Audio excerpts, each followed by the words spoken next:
So, I forgot to say this also. So, when that third time when the DCF people was called on me because of him, mind you, for a couple of days or like it was like 2 weeks. Um,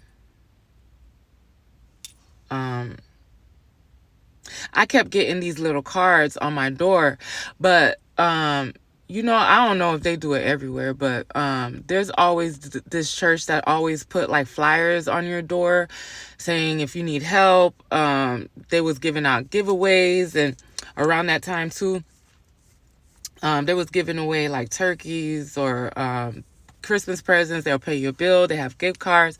So I kept thinking the little card was that one. So I wouldn't really pay attention to it because when I got home, my kid, everybody's everywhere and I gotta, cook dinner and get them showered and all that stuff. So I really didn't pay attention to it. So the last time I actually looked at it, and I seen the Department of Hillsborough Sheriff Department or detective or something like that. So I'm like, okay. So I just put it on the dining room table. So the next morning, while I'm getting everybody ready for school, there's a knock on my door. So it's like a knock. So I stop what I'm doing because I was already dressed, but I'm getting everybody else dressed. So when I get to the door, is this detective at the door. And he was like, are you looting? I'm like, yeah. And then he's like, may I come in? And I was like, okay. So he walks in and then he's like, have you been getting my cards that I've been leaving? I was like, oh, I didn't know those cards was from you, but how may I help you? And he was like, look, I'm just going to be straight up with you. I'm not going to beat around the bush, but you've had several cases open up with DCF, and these last two encounters with your daughter getting out and running the streets or whatever, they put me on the case because at around this time, I don't know if people remember in Hillsborough County with that lady ended up drowning her autistic daughter and then driving her car into the river or something like that. It was around, I guess, this time where everybody was making a big commotion about it. And he's like, can I ask you where he's like, can I ask you where you're going right now? I was like, I'm getting ready for work and I'm getting the kids ready for school. And then he's like, oh, okay, well, it seems like you a pretty put together woman. I'm not sure why your daughter keeps getting out, but I'm going to be honest with you, with all the controversy that's going on from the last situation, I'm not going to lose my job because of you. So we're going to be like keeping tabs on you for an extra couple of months, because with your daughter getting out, and if something happens, it's going to fall back on me.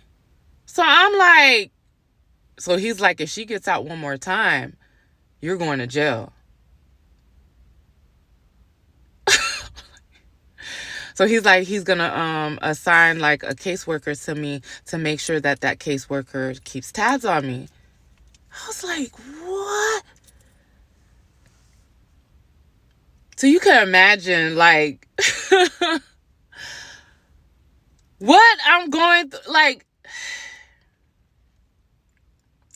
so when the caseworker, she comes to my job, I have to meet her downstairs. And she's like, look, I'm going to be honest with you, but he wants to put you in jail real bad.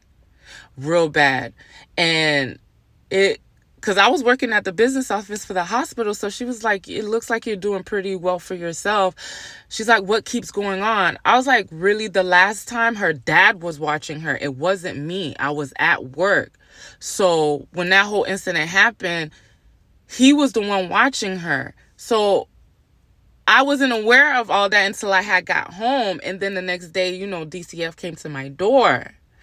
And she was like, and I was like, but she's autistic. And she was like, okay, yeah, she's going to keep getting out more. And she's like, is there anything that we can help like put where it notified. I was like, yeah, when the DCF case worker came, he put the little alarms on all my doors, and then he talked to all the kids. So yeah, we already have that. So she's like giving me some pamphlets where they can put like an alert out for her. And then she was like, I'm gonna sign you up for some programs, so that way like it won't be so intense on you, because you really look like and I can understand you got a lot of kids and I don't want you to get overwhelmed. I said, well, I'm not doing it on purpose. Like, I don't understand why he's so adamant about putting me in jail, and I'm actually doing what I'm supposed to do. So then I get into this empowerment program where they ended up, but mind you, I'm already in the transition of looking for a new place and about to move, because I'm saving to get a house. And that's exactly what I told her. She was like, oh, it seems like you got your head on straight. It seems like you got goals. So I'm going to put you in this program.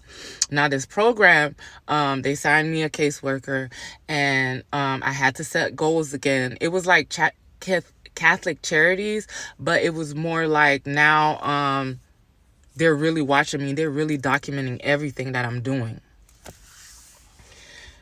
So you can imagine, like, with all that situation with the second person I had kids with, and then DCF still being on my case, like, I don't got time for the foolishness with his family, his baby mamas. I ain't got time for it. Like, I'm literally trying to hold on to my kids because they're the reason why I'm still pushing. They're the reason why I'm like still keeping my head not losing my mind. They're the reason. Like, they're the reason too why I be losing my mind, but they're the reason why I don't go over the edge. You know what I'm saying? So with all that going on, I was like, yo, but like I said, he was going to need me.